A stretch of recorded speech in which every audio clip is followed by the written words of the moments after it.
Good morning students. मैं Vishnu Sharma, lecturer computer science, government polytechnic college Dausa से। आज के ई लेक्चर में हम character sets of C language के बारे में पढ़ेंगे, जो कि elements of C second unit का पार्ट है।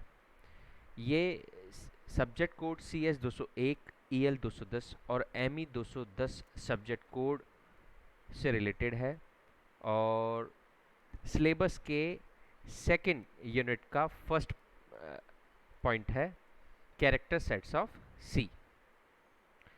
कैरेक्टर सेट्स क्या होते हैं, सी के अंदर कौन कौन से होते हैं, किस तरीके से काम में लिए जाते हैं, इनके बारे में हम आज हमारे लेक्चर में पढ़ेंगे। किसी भी लैंग्वेज को जब आप लिखना सीखते हैं तो उसमें कैरेक्टर्स, लेटर्स काम में आते हैं। कैरेक्टर सेट, सी के अंदर भी कैरेक्टर सेट्स होते हैं, कैरेक्टर्स होते हैं। सबसे पहले हम कैरेक्टर के बारे में पढ़ते हैं। कैरेक्टर्स क्या होते हैं? It denotes any alphabet, digit और special symbol use to represent information. Characters क्या होते हैं? ऐसे ऐसे अल्फ़ाबेट्स, डिजिट्स और स्पेशल सिंबल्स होते हैं जो कि हमारी इंफॉर्मेशन को रिप्रेजेंट करने के लिए काम में आते हैं। ये सब क्या कहलाते हैं? कैरेक्टर्स कहलाते हैं। ये कहाँ काम में आते हैं? यूज़ क्या है इनका?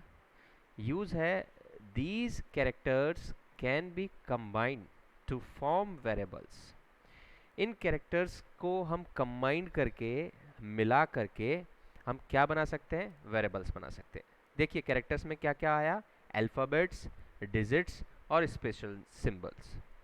ठीक है, और इनका यूज़ किस तरीके से हुआ? इनको कंबाइन करके हम वेरिएबल बना सकते हैं, कांस्टेंट्स बना सकते हैं, ऑपरेटर्स बना सकते हैं, कीवर्ड्स बना सकते हैं, एक्सप्रेशंस बना सकते हैं।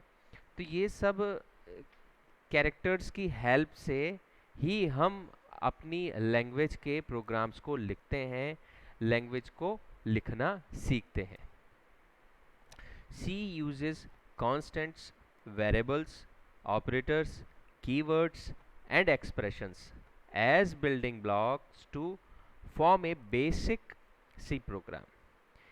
ये सब कैरेक्टर्स का यूज़ करते हुए ही हम किसी भी लैंग्वेज में, वैसे हम सी की बात कर रहे हैं लेकिन किसी भी लैंग्वेज में कैरेक्टर्स का यूज़ करते हुए आप constants, variables, operators, keywords, expressions बना सकते हैं। उसके इनके यूज़ से ही आप ब्लॉक्स बनाते हैं और फिर इसी से पूरे प्रोग्राम का फॉर्म तैयार होता है। अब बात करते हैं हम कैरेक्टर सेट्स की। The character sets is the fundamental raw material of any language. Character sets क्या होते हैं? फंडामेंटल रॉ मटेरियल होते हैं of any language and they are use to represent information. और ये किस लिए काम में आते हैं? इंफॉर्मेशंस को रिप्रेजेंट करने के लिए काम में आते हैं। Like natural languages, computer language will also have well defined character sets. Natural languages की तरह कंप्यूटर लैंग्वेज में भी कैरेक्टर सेट्स क्या होते हैं? वेल डिफाइंड होते हैं, which is useful to build the programs. यानी कैरेक्टर सेट्स कहाँ काम में आ रहे हैं? Which is use to build the programs, यानी प्रोग्राम्स बनाने के लिए आप क्या काम में ले रहे हैं? Character sets. ठीक है, बेसिक कॉन्सेप्ट कैरेक्टर सेट्स का किसी भी लैंग्वेज में यही होता है। देखिए, the characters in C are grouped into the following two categories. Characters का सी लैंग्वेज के अंदर बेसिकली टू कैटेगरीज में डिवाइडेशन होता है। ठीक है, फर्स्ट कौन सी है? Source character set and second कौन सा है? Execution character sets. अब सोर्स कैरेक्टर सेट्स को भी फर्दर 4 पार्ट्स में डिवाइड किया गया है। इसमें बड़े बेसिक कैरेक्टर्स आ रहे हैं जो आप जानते हैं, जिनको हम वर्बली बोलते भी हैं, जैसे अल्फ़ाबेट्स हैं। अल्फ़ाबेट्स के अंदर आपके क्या सारे अल्फ़ाबेट्स आ गए, स्मॉल लेटर्स भी आ गए, कैपिटल लेटर्स भी आ गए, यानी upper case and lower case दोनों आ गए। डिजिट्स आ गए, डिजिट्स यानी 0 to 9 डिजिट्स के कॉम्बिनेशन से जो बन सकता है डिजिट्स आ गए। ठीक है, स्पेशल कैरेक्टर्स आ गए, कोई स्पेशल सिंबल्स वगैरह वो सब इसमें आ गए। एंड वाइट स्पेसेस जो दिखाई नहीं देते, वाइट स्पेस जो होता है, ठीक है, वो भी इसमें आ गए। सेकंड है execution character set. Execution character set में क्या आ गया? Escape sequence. ठीक है, हम आगे देखते हैं इन्हें। देखिए फर्स्ट हम सोर्स कैरेक्टर सेट्स को देखते हैं। देखिए सोर्स कैरेक्टर सेट्स में जैसे हमने 4 पार्ट्स में से डिवाइड किया था, alphabets, digits, special characters and white space characters. तो आप अपनी स्क्रीन पर देख पा रहे होंगे इन 4 जो कैरेक्टर्स हैं, ये सोर्स कैरेक्टर सेट्स के 4 जो पॉइंट्स हैं, ये अपने आप में डिवाइडेड हो रहे हैं। जैसे अल्फ़ाबेट्स को डिवाइड कर रखा है upper case letters and lower case letters. Upper case letters means capital ABCD and lower case small ABCD। ठीक है, इन दोनों का C के अंदर डिफरेंट माना जाता है इन्हें, क्योंकि C language case sensitive language है, इसलिए capital A and small a में अलग अलग चीज़ है, दोनों का अलग अलग मीनिंग है। ठीक है, तो अल्फ़ाबेट्स में 2 चीज़ आ गई, कैपिटल मतलब upper case letters and lower case letters. Second digits. देखिए डिजिट्स में क्या आया, 1 2 3 4 5 अप टू 7 8 9। ठीक है, सारी डिजिट्स आ गई। स्पेशल कैरेक्टर्स, देखिए स्पेशल कैरेक्टर्स में काफ़ी लंबी लिस्ट है जो इसके अंदर अपन ने यहाँ पर दे रखी है। इसमें dollar sign, ampersand, underscore, percentage sign, minus, greater than, less than, number sign, plus, minus, at the rate sign, vertical bar, tilde, greater than, less than, equal, asterisk, left parenthesis, right parenthesis, back slash, asterisk, double quote mark, semicolon, ठीक है, comma, dot operator, right flower braces, left flower braces, सभी आ गए। Exclamatory sign, तो ये सभी किस में आ गए? स्पेशल कैरेक्टर्स के अंदर आ गए। इसके अलावा वाइट स्पेस कैरेक्टर्स मींस आप वाइट स्पेस इसके अंदर आ गए। तो ये सारे किसके पार्ट हो गए? सोर्स कैरेक्टर सेट के पार्ट हो गए। अब हम नेक्स्ट देखते हैं, ये है एग्जीक्यूशन कैरेक्टर सेट के बारे में। अब देखिए आप ये पूरा जो टेबल है, जैसे आप ऊपर देख पा रहे होंगे, ब्लैंक स्पेस के लिए आप क्या लिखते हैं? फॉरवर्ड, ये बैकवर्ड स्लैश बी, ये ब्लैंक स्पेस के लिए लिखते हैं।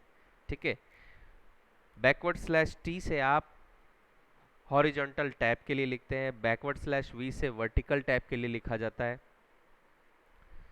ठीक है, ये सारे जो आप ऊपर देख पा रहे हैं, न्यू लाइन के लिए बैकवर्ड स्लैश एन काम में लेते हैं, ये सारे एग्जीक्यूशन कैरेक्टर सेट्स हैं।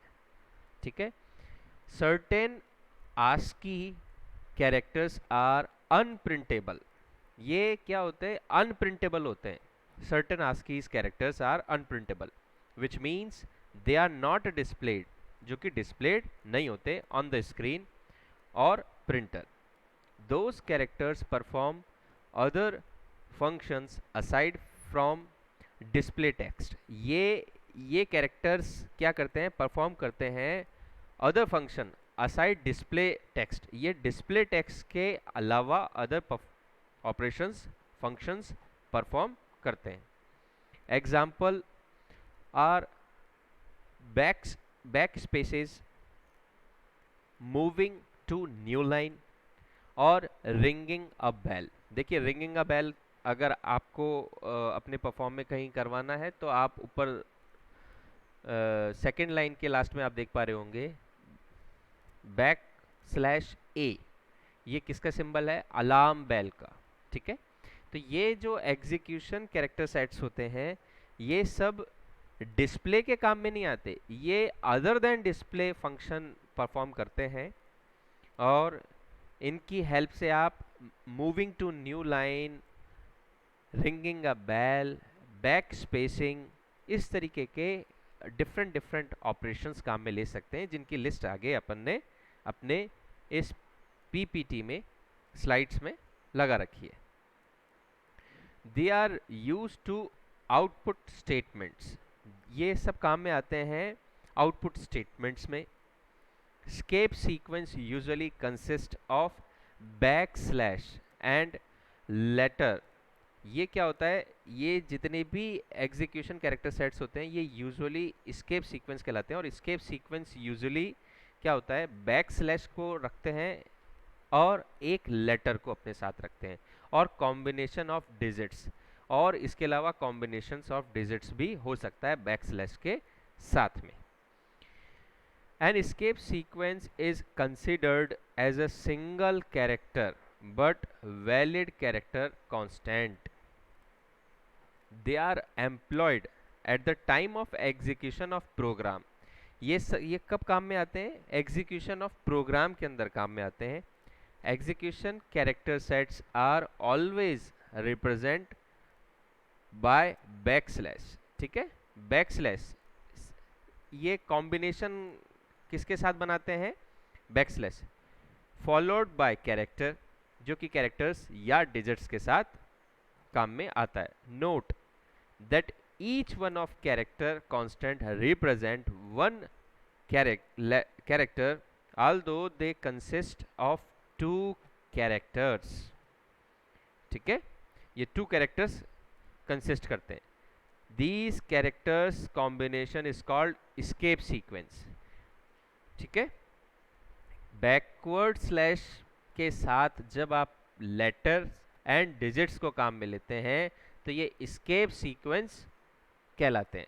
ठीक है, इसकी लिस्ट कुछ इस तरह से है, आप देख पा रहे होंगे। बैक स्लैश कैरेक्टर कॉन्स्टेंट्स की लिस्ट है ये। ठीक है, नल के लिए आप क्या लिखते हैं?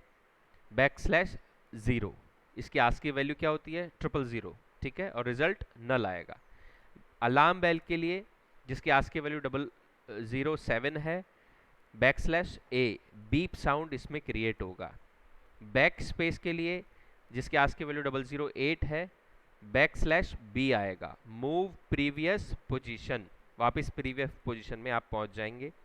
हॉरिजॉन्टल टैब के लिए आप क्या लिखेंगे? बैक स्लैश टी, जिसका आस्की वैल्यू कितना है? 009 है। Moving next horizontal tab. ठीक है, न्यू लाइन के लिए आप क्या लिखते हैं? बैक स्लैश एन, और इसका आस्की वैल्यू कितना है? 010। Moving next line. Vertical tab का लिए क्या है? Back slash V, moves next vertical tab, जिसका आस्की वैल्यू 011 है।